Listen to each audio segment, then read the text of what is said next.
이 시간 우리 주님의 말씀은 레위기 4장 1절에서 12절 말씀, 레위기 4장 1절에서 12절 말씀, 구약성경 150면에 있는 말씀이 되겠습니다. 우리 레위기 4장 1절에서 12절까지의 말씀 한 절씩 교독하신 후에 마지막 12절 말씀은 한 목소리 합독하도록 하겠습니다. 제가 먼저 4장 1절 말씀 읽겠습니다. 여호와께서 모세에게 말씀하여 이르시되 이스라엘 자손에게 말하여 이르라. 누구든지 여호와의 계명 중 하나라도 그릇 범하였으되 만일 기름 부음을 받은 제사장이 범죄하여 백성의 허물이 되었으면 그가 범한 죄로 말미암아 흠없는 수송아지로 속죄 제물을 삼아 여호와께 드릴지니 그 수송아지를 회목문 여호와 앞으로 끌어다가 그 송아지의 머리에 안수하고 그것을 여호와 앞에서 잡을 것이요 기름 부음을 받은 제사장은 그 수송아지의 피를 가지고 회막에 들어가서 그 제사장이 손가락에 그 피를 찍어 여호와 앞 곧 성소 휘장 앞에 7번 뿌릴 것이며 제사장은 또 그 피를 여호와 곧 회막 안 향단 뿔들에 바르고 그 송아지의 피 전부를 회막 문 앞 번제단 밑에 쏟을 것이며 또 그 속죄 제물이 된 수송아지의 모든 기름을 떼어낼지니 곧 내장에 덮인 기름과 내장에 붙은 모든 기름과 두 콩팥과 그 위에 기름 곧 허리 쪽에 있는 것과 간에 덮인 거풀을 콩팥과 함께 떼어내되 화목제 제물의 소액에서 떼어냄 같이 할 것이요 제사장은 그것을 번제단 위에서 불사를 것이며 그 수송아지의 가죽과 그 모든 고기와 그것의 머리와 정강이와 내장과 똥 곧 그 송아지의 전체를 진영 바깥 재 버리는 곳인 정결한 곳으로 가져다가 불로 나무 위에서 사르되 곧 재 버리는 곳에서 불사를 지니라. 아멘. 할렐루야. 네, 오늘 밤시 살아있는 주님의 말씀의 은혜를 사모함으로 말미암아 이렇게 하루의 시작을 말씀과 기도를 우리 기쁘게 여시사 한번 절단하게 고백하시겠습니다. 나의 기도를 형통하게 받으시길 원하십니다. 예, 벌써 고개를 갸우뚱하는 분들이 계신데 그게 정상이죠. 왜 지금까지 인사말이 뭐였습니까? 예배를 받길 원한다. 근데 제가 방금 뭐라 말씀드렸죠? 기도를 형통하게 받길 원한다. 오늘 그 내용이 나와요. 오늘 그 내용이 나옵니다. 오늘 그 내용이 나와요. 맞습니다. 예배를 상달받길 원하시는 하나님, 우리의 기도를 형통하게 응답하길 원하시는 하나님을 믿는 믿음으로 새벽 기도에 함께 하신 우리 모든 성도님들 정말로 주님을 환영하고 축복합니다. 이 새벽 우리 계속해서 레위기를 통해서 은혜 받는 귀한 시간을 갖고 있습니다. 자, 저는 항상 반복 학습만큼 좋은 수업이 없다고 여기는 자입니다. 자, 레위기는 어떤 책이라고 말씀드렸습니까? 제사법과 성결법. 벌써 이제 이 정도는 벌써 딱 나오시죠. 최소한 3가지 명제는 나올 거라고 확신하고 있습니다. 레위기는 단순한 제사법만 기록한 것이 아니라 일상생활 속에서의 성결법도 기록되어 있다. 요걸 우리는 이제 알 수가 있어요. 자, 모세오경 몇 번째 책이라고요? 3번째 책이고, 그리고 얼마 동안의 기간 동안이요? 한 달 동안. 근데 중요한 건 무엇이라 말씀드렸죠? 무엇 전에? 본격적인 행군 전에, 영적 전쟁. 바로 그 전쟁 전에 전쟁에 승리하기 위해서 무엇이 필요하다? 예배의 회복이 필요하다. 이거를 알려준 게 바로 레위기라고 말씀을 드렸습니다. 그렇기 때문에 하나로 관통하는 핵심 키워드는 거룩이라고 말씀을 드렸습니다. 자, 이런 레위기 구조적으로 보면은 2가지 구조로 나눠진다고 말씀드렸죠. 1장부터 17장까지가 바로 제사법입니다. 그리고 18장부터 27장까지가 성결법. 그러니까 일상생활 속에서도 하나님과의 깊이 있는 교제, 은혜를 받을 수 있다 없다? 있다라는 걸 알려주는 것이 18장부터 27장까지라는 거죠. 자, 지금까지 여러분과 저는 지금 예배학교를 계속해서 우린 지나가고 있습니다. 제가 이번 주 들어서 이제 드디어 밟기 시작했죠. 예배학교를 하면서 우리는 지금 1장부터 3장까지 어떤 제사를 우리는 알 수 있었습니까? 번제와 소제와 화목제를 살펴보았어요. 자, 이러한 번제와 소제와 화목제는 여기까지 여러분들이 익숙해지다가 이제 오늘 말씀 속죄제라는 것에 들어오면 갑자기 혼돈되기 시작합니다. 왜냐? 설명하는 방법이 바뀌어요. 설명하는 틀이 바뀐다는 거죠. 그러니까 예를 들어서 어제 왜 우리가 이 화목제를 보니까 이게 어떤 말씀이라는 게 눈에 보이기 시작합니까? 안 보입니까? 보이기 시작하죠. 근데 보일만 하니까 갑자기 다르게 표현하는 내용들이 나오기 시작한다는 거예요. 맞습니다. 번제와 소제와 화목제는 고백하시겠습니다. 제사 드리는 절차를 희생예물에 따라 이렇게 설명하는 겁니다. 번제와 소제와 화목제는 제사 드리는 절차를 무엇에 따라 바꿔서 설명하고 있다고요? 희생 예물에 따라 나누어서 설명을 합니다. 자, 이제 4장부터 5장 13절까지가 바로 속죄제 절차입니다. 자, 근데 여기서는 예물을 가져오는 자가 누구냐에 따라, 자, 첫 번째 나눠진 게 누구예요? 예물을 누가 가져오느냐. 자, 그러니까 만약에 속죄제로 따지면 목사가 가져오느냐, 장로가 가져오느냐, 권사가 가져오느냐가 같다 다르다? 다를 수가 있다는 거예요. 이 당시로 얘기하면. 자, 그래서 그거를 어떠한 절차로 속죄제를 드리는지 그걸 설명한다는 거죠. 그래서 지금 대제사장을 대표로 한 제사장들, 그리고 일반 백성들, 족장과 평민 등으로 예물을 드리는 자의 신분을 중심으로 설명해 주고 있다는 거예요. 자, 이전에는 예물에 따라 나눠 설명했다고 한다면 이제 누가 중요하다고요? 고백하시겠습니다. 인물이에요. 그 신분이 중요하다는 거죠. 인물의 신분이 중요합니다. 이걸 꼭 기억하셔야 돼요. 속죄제는 무엇이 중요하다? 어떤 인물이 드리느냐? 그 사람의 신분, 위치가 중요합니다. 그래서 사실은 이 속죄제는 중직자 교육하기에 아주 좋은 본문입니다. 벌써 이제 뭔가 느낌이 딱 오시죠? 느낌이 오시죠? 그렇다고 해서 그러면 집사인 나는 별로 중요하지 않는가 보다. 절대 안 됩니다. 청년이 나는 중요하지 않다? 아닙니다. 그러니까 지금 그래서 뭐라 말씀드렸어요? 신분을 중심으로. 자, 왜 이렇게 다루고 있는 것일까요? 이것은 속죄제의 성격 때문이라는 거예요. 이거는 속죄제의 성격 때문입니다. 속죄제가 무엇이냐? 속죄제는 그 이름 그대로 하나님께 범죄한 사람이 용서함을 얻기 위해 드리는 제사가 속죄제입니다. 그래서 속죄제는 죄송한 표현이지만 약간 강압적입니다. 그러니까 드리고 싶은 사람만 드리는 자원제가 아니에요. 자원에서 내가 드리고 싶을 때만 드리는 것이 아니라 죄를 지은 사람이라면 누구나가 반드시 드려야 되는, 고백하실까요? 의무제예요. 자, 그렇기 때문에 이 속죄제의 규례라는 것은 제물에 따라 그 드리는 방법만을 언급하고 있는 다른 제사들과는 달리 무엇에 따라? 한 번 더 고백하실까요? 신분에 따라. 드디어 한 2주 정도 되니까 눈치들이 빨라지기 시작했었어요. 사진을 언제 찍습니까? 지금 찍기 시작하는 거죠. 꽉 차니까. 네, 이것만 해도 시간을 단축하고 있습니다. 예, 감사해요. 예, 꽉 차면 찍으시면 되고, 뭔가 꽉 차지 않은데 마지막에 색깔이 나온다. 찍어야 됩니까? 안 찍어야 됩니까? 찍어야 됩니다. 뭔가 꽉 차지 않은데 표가 나왔다. 찍어야 됩니까? 안 찍어야 됩니까? 찍어야 됩니다. 예, 이것만 해도 저는 왜 선생님들이나 교수님들이 자신의 그 강의 스타일을 설명하는지를 여실히 느끼고 있습니다. 그거는 왜요? 강의 시간을 최대한 효율적으로 사용하기 위해. 자, 맞습니다. 지금 다른 제사들과 속죄제는 좀 달라요. 무엇이 중요하다고요? 우리 한 번 더 고백하실까요? 신분에 따라예요. 신분에 따라 그 제물과 드리는 방법을 세세하게 언급하고 있어요. 그 이유가 뭐라고요? 하나님께 범죄한 사람이 용서함을 얻기 위해 드리는 제사인데, 자, 자원제다, 의무제다? 의무제이기 때문에. 그러니까 속죄제면 여러분들 반드시 기억할 건 무엇이다? 절대 고백하실게요. 신분에 따라 의무제. 이거를 기억하셔야 돼요. 반드시. 이게 핵심입니다. 속죄제는 신분에 따라 의무제다.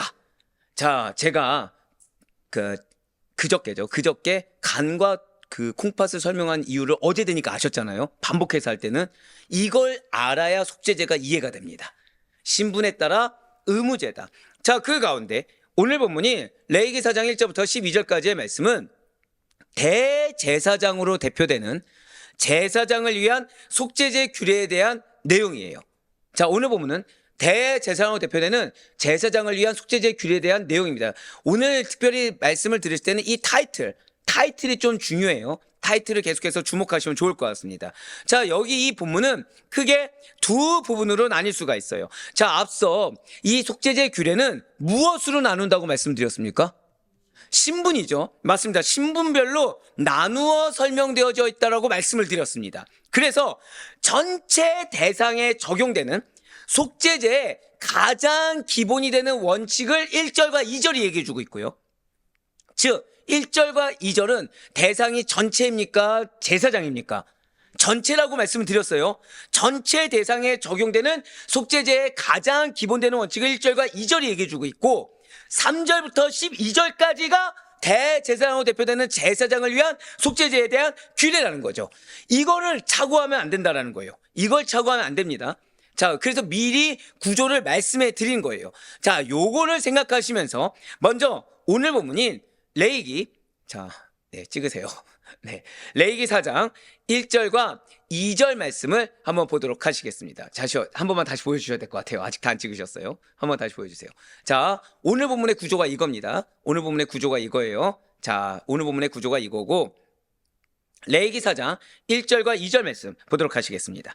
여호와께서 모세에게 말씀하여 이르시되 이스라엘 자손에게 말하여 이르라. 누구든지 여호와의 계명 중에 하나라도 그릇 범하였으되. 자, 지금 누구든지 여호와의 계명, 하나님의 말씀 중에 하나라도 그릇 범하였으면 반드시 무엇을 드리라? 속죄제를 드리라고 하고 있습니다. 자, 어떤 거는 드려야 되고 어떤 거는 안 드린다고 했습니까? 하나라도 어기면입니까? 하나라도 어기면 드려야 되는 게 속죄제입니다. 한번 고백하실까요? 회개에는 예외가 없습니다. 이걸 기억하셔야 돼요. 지금 아예 속죄제가 처음부터 얘기하는 게 말씀 중에 하나라도 범하면 무조건 속죄제입니다. 지금 우리가 회개를 해야 되는데 왜 때로 우리가 핑계를 댈 때가 있죠? 그럴 수가 없다는 거예요. 그냥 어떤 이유 때문에 드렸다가 중요한 게 아니라 말씀 어기면 무조건 회개입니다. 그게 속죄제의 전제입니다. 하지 말라고 한 명령 중에 하나라도 어길 경우는 반드시 속죄제를 드려야 된다는 거죠. 자, 그런데 중요한 것은 여기서 2절에 붉은색으로 표현된 그릇범하다라는 거예요. 자, 이거는 우리가 오해하지 말아야 되는 게 의도하지 않은 상태에서 실수를 지은 범죄입니다. 그러니까 그냥 내가 고의성이든 고의성이 아니든이 아니라, 고의성이든 고의성이 아니든이 아니라, 아이고, 여러분들의 믿음의 눈이 열린 줄 믿습니다. 자, 뭐 저를 안 봐도 돼요. 저기 나와 있습니다. 자, 의도하지 않은 상태에서 실수로 지은 범죄라는 거죠. 자, 이처럼 실수로 저지른 죄에 대해서 속죄제를 통해 회복의 기회가 주어졌다는 거예요. 우리 한번 더 고백하실까요? 회개는 회복의 기회입니다. 모르고 지었거나 순간적인 부주의나 실수로 지은 죄들에 대해서는 속죄제를 통해서 반드시 죄 용서함을 받아야 됐다라는 것이죠. 이러한 의미에서 예수님께서 70번씩 몇 번 용서하라? 7번이나 용서하라는 것은 인간이 지닌 연약함으로 인해 범죄한 죄인의 회복을 원하시는 그분의 마음을 느낄 수 있는 명령이라는 겁니다. 즉, 지금 이 속죄제는 전제가 무엇이라고요? 속죄제의 전제는 실수입니다. 의도하지 않은 상태에서 지은 실수로 지은 범죄에 대해서 말씀해주고 있는 것이 속죄제. 그러니까 연약함으로 인해서 범죄한 그 죄인의 회복을 그 다른 누구보다 주님께서 간절히 원하신다는 거죠. 반면에 고의적으로 그럼 지은 죄는 어떻게 되는 것입니까? 고의적으로 저지른 죄에 대해서는 당신의 백성에서 끊어지는 형벌이 주어졌다는 거예요. 여러분들 오늘 같은 경우에는 집중을 더 잘하셔야 돼요. 항상 드릴 말씀 있잖아요. 방해가 왜 주어진다고요? 진짜 중요하기 때문입니다. 저는 우리 교회는 정말 영적인 교회라고 확신하고 있습니다. 네, 이게 고의적으로 저지른 죄에 대해서는 당신의 백성에게서 끊어지는 형벌을 주어진다는 거예요. 그러니까 만일 내가, 잘 기억하셔야 돼요. 만일 내가 이 말씀의 경중을 스스로 따져가면서 이 말씀 정도는, 또는 이 말씀은 내 말씀이 아니라 누구의 말씀이야 라며 가볍게 여기고 지키지 않는다라면 하나님께서는 그것을 고백하실까요? 내가 판단하면 고의성이 있는 범죄입니다.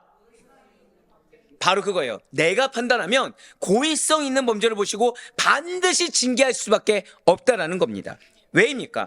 습관적이고 고의적으로 죄를 범하면서 회개를 한다라는 것은 진정한 회개가 아니고, 따라서 용서도 받을 수가 없는 고의성이기 때문이라는 거죠. 이는 도리어 하나님을 기만하는 행위요, 하나님의 진노만 더 불러일으키게 된다는 것입니다. 그렇습니다. 반드시 잊지 마시길 바라요. 우리는 반드시 주께서 나에게 어떤 말씀을 주셨다고 하더라도, 주께 받은 어떤 명령이라도 동일하게 마음에 새겨야 되고요, 동일하게 지킬 수가 있어야 된다는 겁니다. 내가 특별히 선호하는 말씀만을 취한다든지, 즉 내가 듣고 싶은 말씀만, 마음에는 뭔가 찔림이 있어요. 근데 이 찔림을 가지고 하기에는 내가 자존심도 상하고 그걸 용납할 수도 없는 겁니다. 그래서 일부러 다른 말씀을 들어요. 그렇게 내가 말씀을 취해서 골라 듣는다든지 또는 어떠한 말씀에 대해서는 스스로의 개인적인 판단하에 경솔히 생각하여 대한다든지 하는 것은 말씀을 대하는 성도의 올바른 자세가 아닙니다. 이거는 무엇이라고요? 고의성이라는 거죠. 일례로 성도님들 중에는 자, 주일 거룩하게 지켜야 됩니까? 소홀히 돼야 됩니까? 거룩하게 지켜야 되죠. 그런데 거짓말하는 건 어떻습니까? 네, 이런 반응이라는 거예요. 그러니까 주의를 거룩하게 지켜야 된다라는 계명에 대해서는 매우 중요하게 생각하면서도 어떠한 일에 있어서도 거짓말하지 말라라는 계명에 대해서는 이거는 상황에 따라 달라질 수 있다고 여기는 분들이 많습니다. 또는 인간이 할 수도 있는 계제의 것이라고 스스로가 생각해버린다는 거죠. 또 도둑질이나 살인은 어떻습니까? 해야 됩니까? 하지 말아야 됩니까? 하지 말아야 된다고 하면서 미워하는 거는요. 네, 이런 거죠. 저는 여러분들은 저만 알 수 있는 건데 이게 표정들이 다 동일합니다, 지금. 예. 지금 그 떫은 감을 먹은 듯한, 네. 지금 아주 동일해요, 지금. 불편한. 예, 맞아요. 믿음의 형제들을 미워하는 거에 대해서. 자, 믿음의 형제를 뭘로 바라보라? 예, 세굴라. 감사해요, 한 명이라도. 세굴라로, 그래서 어떻게 3일 동안 세굴라로 보이셨습니까? 정말 동역자십니다. 어쩜 표정까지도 이렇게 같으신지. 예, 세굴라로 여기라는 그 음성에 대해서는 사실은 불가능하지라고 생각하던가 아니면 죄책감을 아예 미워하는 거에 대해서 이러면 안 되는데라고 아예 생각조차 느끼지 못하는 경우들이 허다하다라는 거예요. 그러나 이것은 나의 판단에 따라서 하나님의 계명을 중요한 것과 별로 중요하지 않은 것으로 스스로가 나누는 잘못을 범한다라는 것이죠. 우리는 이것이 잘못된 것이라고 반드시 인식할 수 있어야 된다는 것입니다. 고백하실까요? 먼저 인정해야 합니다. 맞아요. 그래서 그 태도는 잘못되었기 때문에 절대로 돌이켜야 함을 인정하고 행할 수가 있어야 된다는 거예요. 잊지 마시길 바라요. 하나님께서는 주의를 범하는 것이나 거짓말하는 것 또한 살인하는 거나 형제를 미워하는 것이나 모두를 동일하게 심각한 죄로 여기신다라는 거예요. 모두 다 동일한 무서운 죄악에 불과하다라는 것이죠. 그러니 하나님의 말씀을 어느 것 하나 소홀함 없이 온전히 지켜나가는, 즉 말씀을 판단하는 것이 아니라 먼저 스스로를 분별하여 거룩하게 지키고자 나아가고자 하는 우리 모두가 되기를 간절히 소망합니다. 자, 이어서 오늘 본문인 레위기 4장 3절부터 5절까지의 말씀을 보시길 바라요.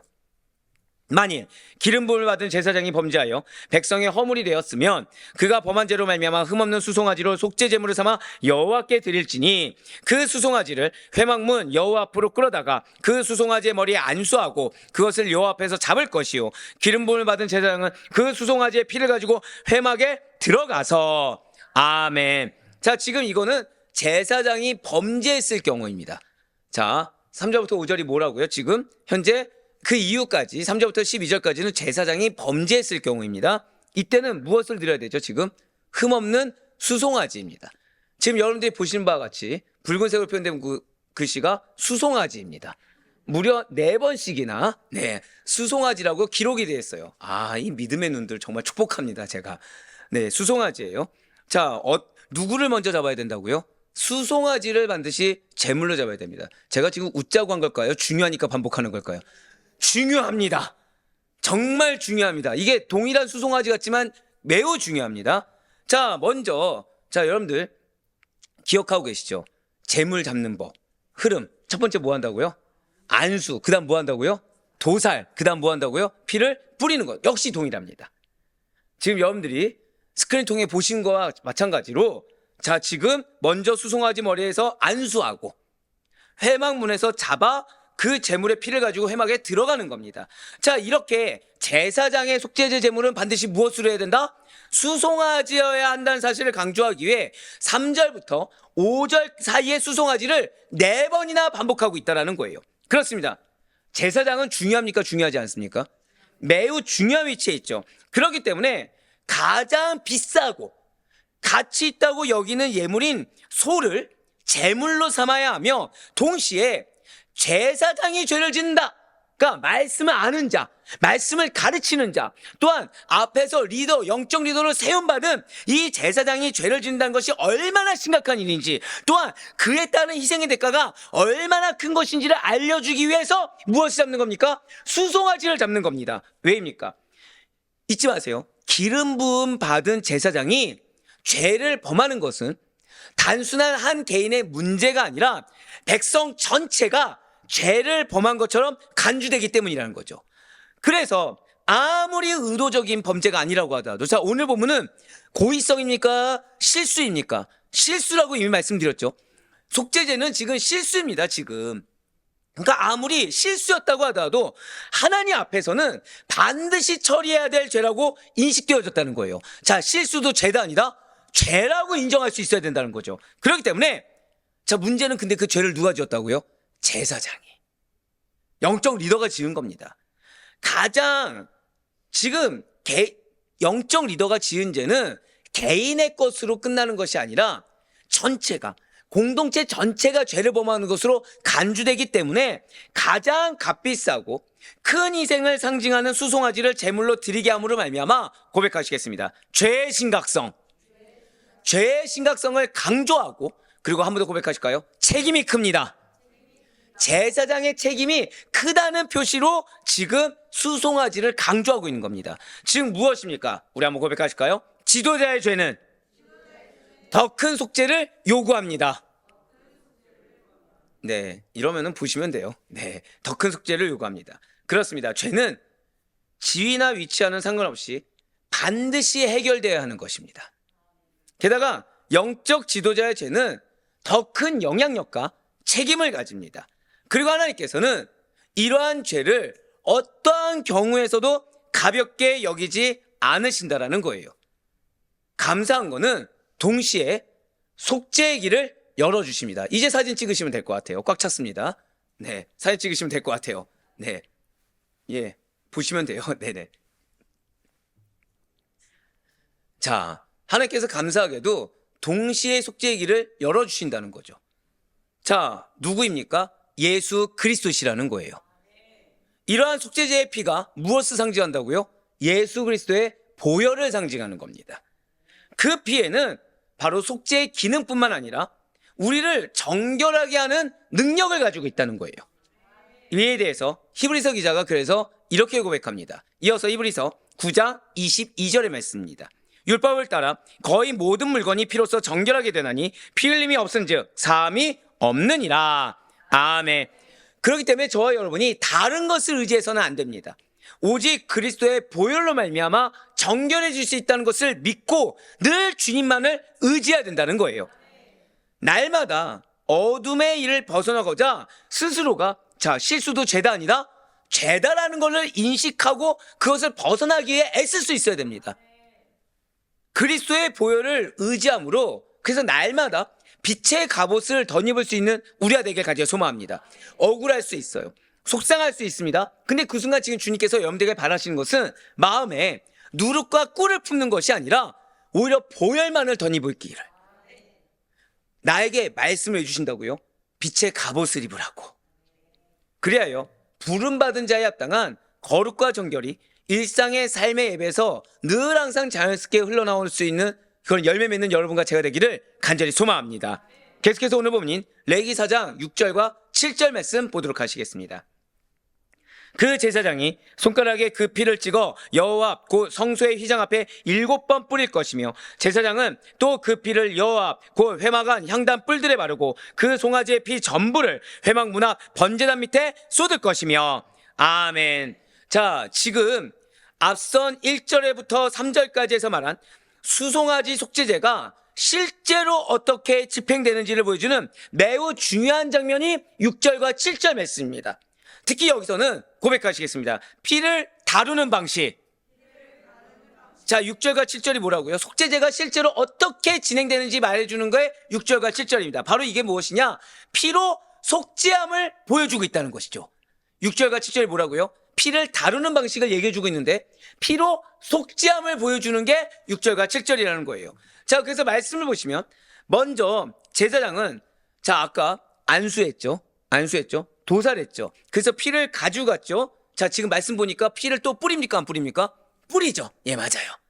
거의 흐름은 대동소이합니다. 먼저 제사장이 그 수송아지의 피, 이미 안수받고 도살당한 수송아지의 피를 손가락에 찍어 지성소이장 앞에 7번 뿌립니다. 그리고 그 피를 회막안 향단불에 바르고, 자, 어디에 바른다고요? 이게 줄치세요. 이거 중요합니다. 향단불들에 바르고 그 송아지의 나무피 전부를 회막 문 앞 번제단 밑에 쏟아버립니다.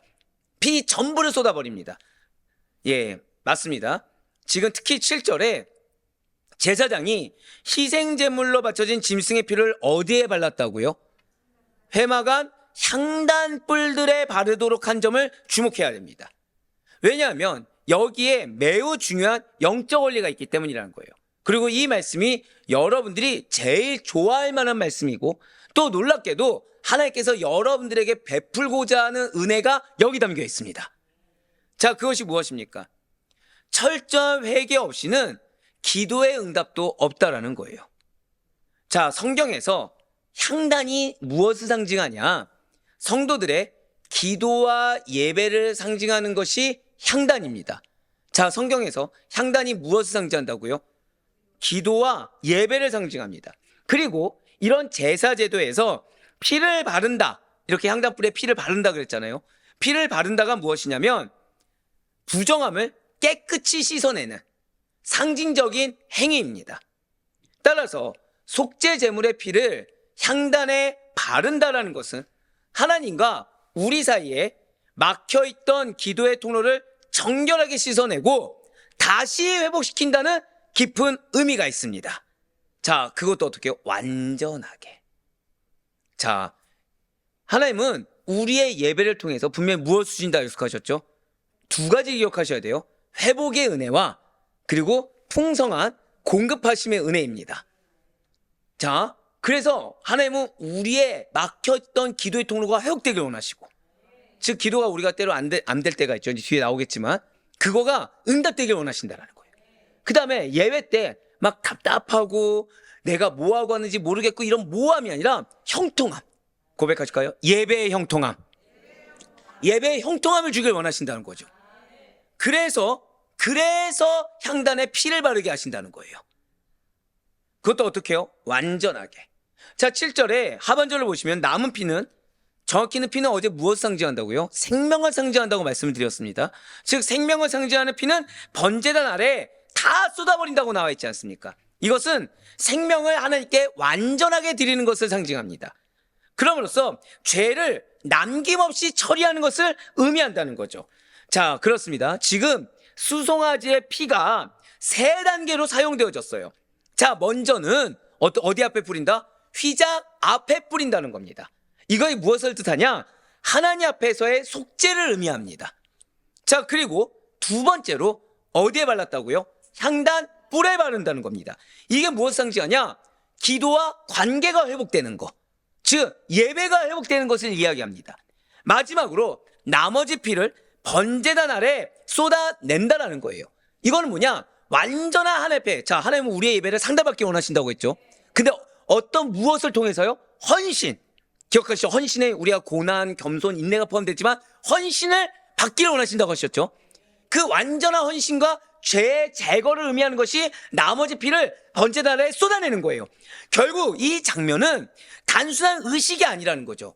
이 장면, 지금 6절과 7절이 중요한 이유는 우리의 죄가 하나님과의 관계를 어떻게 깨트리는지, 그리고 그 관계가 어떻게 회복되는지를 보여주는 영적 의미를 담고 있다는 거예요. 그래서 요약해서 지금 스크린으로 보여드린 겁니다. 이 6절과 7절에서 수송아지의 피가 어떻게 사용되어졌는지, 그리고 그것이 어떤 의미인지를 보여준 이유가 이게 굉장히 중요하죠. 하나님과의 관계가 회복돼야 되는데 어떻게 해서 그게 깨지게 되고, 그리고 그 관계가 어떻게 회복되는지를 보여준 것이 6절과 7절이라는 거예요. 그렇습니다. 그동안 우리의 기도가 막혀 있었던 이유, 우리의 예배가 늘 항상 은혜가 충만해야 되는데 때로는 형통하지 못했던 이유가, 그 근본적인 이유가 무엇이겠습니까? 두말할 필요도 없이 바로 죄라는 거예요. 사단은 여기서 틈탑니다. 왜 나한테만 뭐라고 하셔? 왜 나한테만 찌르시는 거야? 그게 아니에요. 고백하실까요? 초청의 메시지입니다. 즉 내가 너의 기도에 응답하기를 원한다. 너의 예배가 형통하게 뚫리길 원한다. 나의 관계가 깊어지길 원한다. 그래서 무엇하라? 향단불에 피를 발라야 된다. 그래야 형통할 수 있다고 얘기하는 거예요. 근데 사단은 계속 그런 하나의 말씀이 아니라 누굴 보게 합니까? 나의 상처를 보게 하고 나의 감정을 보게 하고, 즉 어디에 매이게 해요? 간과 콩팥에 매이게 한다는 거죠. 뒤에 또 나오기 때문에 간과 콩팥을 얘기한 겁니다. 간과 콩팥에 매이게 한다는 거예요. 하지만 그게 아닙니다. 하나님 초청하신 거예요. 형통하게 하기 위해, 회복되게 하기 위해. 사랑하는 우리 성도 여러분들, 우리가 믿는 하나님은 어떤 분이십니까? 그분은 지극히 거룩한 분이시기 때문에 죄와는 결코 공존할 수가 없는 분이세요. 그런 거룩하신 분이 어떻게 죄를 그대로 품고 있는 자의 기도를 들어줄 수가 있겠습니까? 어떻게 죄를 이 간과 콩팥에 여전히 숨기고 있는 자의 예배를 흡양받을 수가 있겠습니까? 진실로 하나님께서는 마음에 죄악을 품은 채 드리는 기도를 결코 기울이지 않으십니다. 따라서 죄의 문제를 해결하지 못한 사람은 아무리 간절히 부르짖어도 하나님의 응답을 경험할 수가 없다는 거예요. 한번 고백하실까요? 속죄제는 응답하길 원하시는 하나님의 초청이십니다. 그걸 기억하셔야 돼요.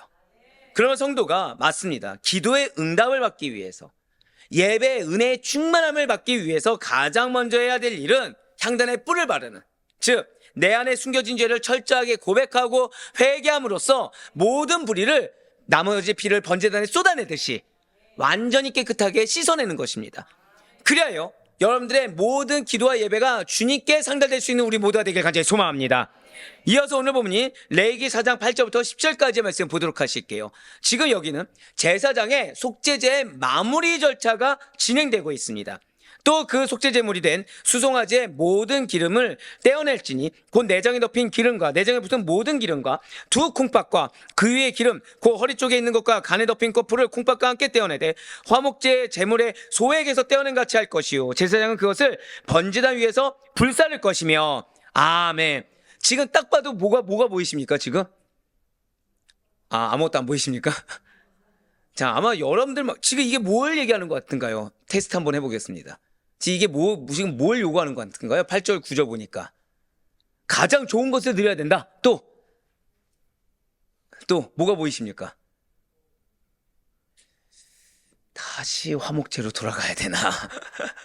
네, 감정과 지금 간도 나왔고 콩팥도 나왔잖아요. 그렇죠? 지금 내 생각과 그리고 가장 좋은 것들 드려야 된다. 이 정도는 우리가 알 수 있겠죠. 자, 지금 앞에 6절과 7절이 피를 어떻게 다루는지, 즉 피로 속죄함을 다뤘다고 한다면 지금 이 말씀은 기름을 떼어 번제단에 불사르는 장면입니다. 무엇을 떼어서요? 기름. 자, 우리는 이 기름이 무엇을 의미하는지 이미 번제 때 들었죠. 지방입니다. 지방. 자, 그래서 하나님께 드려지는 가장 좋은 부분에 지금 초점이 있다는 거예요. 자, 먼저 화목제물 때와 마찬가지로 속죄제물 된 수송아지의 그 모든 기름을 콩팥과 함께 취해서 그것을 번제단 위에서 불사릅니다. 자, 히브리 사람들에게 콩팥과 간이 무엇을 의미한다고 말씀드렸죠? 네, 생각, 또 생명, 또 감정. 맞습니다. 인간의 깊은 감정과 생각이 머무는 곳으로 여겨졌다라고 말씀을 드렸어요. 그래서 속죄제에서 기름을 제외하고 유일하게 번제단 위에서 태워졌던 부위가 바로 이 콩팥과 간 거풀입니다. 그 외의 나머지 부분들은 다 진영 밖에 재버리는 곳에서 태워졌다는 거예요. 그리고 여기에는 역시 마찬가지로 깊은 영적 의미가 담겨 있다는 거죠. 자, 지금 속죄제는 어떤 죄를 범한 사람이죠? 고의입니까? 실수입니까? 실수죠. 실수로 죄를 범한 사람이 정말로 그것을 인정하고 참여하며 속죄 예배를 드릴 때 짐승의 부위 중에 가장 귀하게 여겼던 이 기름을 드림으로 말미암아 가장 소중한 최상의 것을 하나님의 몫으로 구별하여 바치함을 배웠다라는 겁니다. 동시에 감정과 생각이 담긴 곳으로 여겨진 무엇이요? 콩팥과 간 거풀을 함께 드림으로 말미암아 내가 지은 죄에 대해서 한번 고백하시겠습니다. 마음 깊은 곳에서부터, 바로 그거예요. 이 감정까지도 다 이겨낼 수 있는 마음 깊은 곳에부터 우러나오는 진정한 참회의 심정을 표현했다는 거예요. 즉 속죄 후에 가장 좋은 부분인 그 기름을 하나님께 드림으로 말미암아 마음의 중심까지 드려지는 헌신을 나타낸 것이 바로 이 8절부터 10절까지의 말씀이라는 것입니다. 8절부터 10절까지가 무엇이라고요? 진정한 참회의 심정을 표현한 구절입니다. 진정한 참회의 심정을 표현한 구절이 바로 8절부터 10절이에요. 그래서 간과 두 콩팥이 나와 있는 겁니다. 즉, 내 감정에서부터 인정하는, 내 생각에서부터 인정하는. 오늘날 우리는 더 이상 속죄를 위해 제 짐승을 제물로 드리지 않습니다. 하지만 속죄제에 이 독특한 절차를 직접 정해주신 하나님의 마음을 기억해야 된다는 거예요. 우리 한번 더 고백하실까요? 나를 향한 하나님의 마음이 회개의 메시지에 있습니다. 바로 그거예요. 여러분들을 억울하고 서럽게 만드는 게 아닙니다. 이미 답을 드렸잖아요. 무엇을 주길 원한다? 기도의 응답을 주길 원하신다. 무엇을 주길 원하신다? 예배의 형통함을 주길 원하신다. 콩팥과 간꺼풀을 구별하여 바치라고 하신 그 의미를 되새기면서 이게 무슨 뜻입니까? 이제 우리도 형식적인 반성, 그러니까 매번 똑같이 주여 회개합니다, 그냥 입으로만 울리는 꽹과리처럼 말하는 것이 아니라 마음의 중심을 다한 이 감정 깊은 곳에부터 우러나오는 진실된 참회를 하나님께 올려드릴 수가 있어야 된다는 거예요. 자, 그런데 여기서 주목해야 될 한 가지가 더 있다는 거죠. 그것은 10절을 다시 보시길 바라요. 자, 그냥 앞에서 이렇게 하라, 제사장은 그것을 번제단 위에서 불살릴 것이며 라고 하면 되는데, 지금 굳이 붉은색으로 표현된 부분이니까 뭐라고 나와 있습니까? 화목제 제물의 소액에서 떼어낸 같이 할 것이요. 굳이 속죄제인데 화목제를 지금 이야기하고 있어요. 여기에 매우 중요한 이유가 있다는 거죠. 지금 이 절차는 무엇이라고요? 속죄제죠. 하지만 주님이 원하시는 것은 단순한 죄 해결이 아니란 얘기입니다. 속죄제지만 단순히 죄 해결에서 끝나지 않아야 하고 하나님과의 관계 회복과 깊은 교제까지 나아가야 된다. 정확히는 그걸 나아가기 위해서는 죄 문제가 해결돼야 된다는 것을 강조하기 위해 지금 이 10절에 붉은색 표현된 부분을 기록하고 있다는 거예요. 그렇습니다. 하나님께서는 단지 죄만 없애는 분이 결코 아니십니다. 우리의 가장 깊은 중심까지 받으시는 분이시오. 그런 여러분과 저와 깊고도 친밀한 교제까지 바라고 계시며 여러분들이 하나님을 경험하길 원하신다는 거예요. 한번 고백하실까요? 하나님께서는 우리가 경험하길 원하십니다. 그래서 굳이 10절에 화목제 제물의 소액에서 떼어낸 같이, 즉 화목하길 원하신다. 한번 고백하실까요? 하나님께서는 나와 화목하길 원하십니다. 그걸 절대 잊어서는 안 된다는 거예요. 자, 그러면서 이제 마지막으로 오늘 본문인 레위기 4장 11절과 12절 말씀을 이어서 보시겠습니다. 지금 제사장의 속죄 제물의 뒤처리 방식이 나와 있어요. 이 부분은 남은 것의 처리 방식, 즉 고백하시겠습니다. 죄 완전한 제거. 예, 지금 뒤처리를 왜 기록했다고요? 죄의 완전한 제거를 의미하는 겁니다. 11절과 12절의 말씀입니다. 그 수송아지의 가죽과 그 모든 고기와 그것의 머리와 정강이와 내장과 똥 곧 그 송아지 전체를 진영 바깥 재버리는 곳인 정결한 곳으로 가져다가 불로 나무에서 사르되 곧 재버리는 곳에서 불사를 지니라. 아멘. 자, 지금 기름 부위를 제외한 속죄제물 전체를 진영 바깥에, 즉 재를 버리는 정결한 곳으로 옮겨서 불태우고 있습니다. 흥미로운 점은 분명 속죄제에서 제물을 지금 어떻게 하고 있죠? 불태우죠. 근데 지금 화제란 단어가 성경 보면 있습니까? 없습니까? 없어요. 본문에는 불로 드리는 제사인 화제라는 표현이 나와 있지 않습니다. 왜 그러냐면 속죄제의 초점이 하나님께 흠양하는 인간의 헌신에 있는 것이 아니에요. 즉 내가 회개했다고 해서 내가 어려운 마음을 무릅쓰고 주 앞에 고백했지라고 할 수가 없습니다. 이게 거기에 있는 것이 아니라 어디에 포커스를 두고 있냐? 예배자의 죄 문제를 해결하고 정결하게 되는 것에 포커스를 온전히 맞추고 있기 때문에 지금 불로 드리는 제사, 즉 하나님께서 흠양받으시는 제사인 화제라는 표현을 하고 있지 않다라는 것입니다. 자, 여기에 포커스는 뭐라고요? 하나님께서 기뻐 받으시는 인간의 헌신이 아니라 오히려 기뻐 받을 수 있도록 나아갈 수 있게 하기 위해 예배자의 죄 문제를 해결하고 정결하게 하는 것에 포커스가 있어서 화제라는 단어를 쓰고 있지 않다라는 거예요. 또한 다른 제사들과 비교해 보면 그 차이가 매우 뚜렷하다는 거죠. 자, 스크린을 반드시 참조해 보시길 바라겠습니다. 자, 지금 스크린에 표를 좀 보시면, 자, 번제와 화목제 그리고 속제제의 차이를 지금 이야기하고 있습니다. 자, 그 목적이나 핵심 의미, 뭐 제물, 피사용, 불사름, 고기처리, 대상, 특집 이렇게 구분을 지금 여러 가지로 해서 드렸어요. 근데 지금 보시면 제가 일부러 주목해서 볼 부분을 붉은색으로 지금 표현해 드렸죠. 자, 지금 보시면 번제에서는 제사장의 몫이었던 가죽조차도 속죄제에서는 모두 태워버렸습니다. 화목제에서 태우지 않았던 고기 역시도 대제사장의 죄를 속하기 위한 이번 속죄제 제사에서는 단 하나도 남기지 않고 다 태워버렸다는 거예요. 비록 태우는 장소가 번제단이 아니라 진 밖에 재버리는 곳이었지만 오늘 본문은 속죄제가 그 어떤 제사보다도 고백하실까요? 남김없이, 바로 그거예요. 제물의 모든 부위를 남김없이 태운다. 남김없이 태운다는 점을 강조하고 있습니다.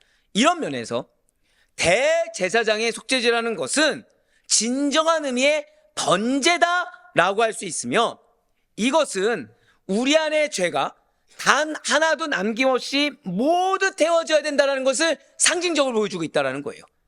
그러니까 여러분들 번제와 화목제와 속죄제의 차이점 정도는 그냥 자료로 두고서 한번 보시면 아, 이런 차이가 있구나 라고 알 수가 있을 것입니다. 그러면서 여러분들 지금 12절을 좀 다시 한번 더 보시길 바래요. 지금 12절을 다시 보시면 붉은색 표현된 걸 보면 진영 바깥 재버리는 곳인 정결한 곳으로 가져다가 라고 나와 있어요. 자, 지금 여쭤볼게요. 짐승을 태워버리고 남은 죄가 정결합니까? 자, 여러분들 좀 더 쉽게 말씀드리면, 자, 지금 우리가 아까 읽으면서 웃음이 나올 만한 12절의 첫 번째 단어가 뭐죠? 예, 똥이 정결합니까? 제가 여러분들한테 자, 우리의 똥은 정결합니다. 그럼 이런 웃음이 나오죠. 근데 여기에 왜 저 단어가 기록된지 중요한 의미가 있습니다. 성경에는 무의미하게 기록된 게 없다니까요. 이렇게 정결한 것으로 묘사한 이유는 잘 기억하셔야 돼요. 하나님께 구별하여 드린 모든 것은 거룩하여지기 때문입니다. 하다못해 모조차도 똥조차도 하나님께 구별하여 드린 모든 것은 거룩해지기 때문입니다. 성막의 기구와 접촉된 모든 것 역시 거룩해진다라는 출애굽기 29장 37절의 원리에 따라서 하나님께 드려진 이 제물도 성막의 기구들과 접촉하면서 이미 거룩한 상태가 되었다는 거예요.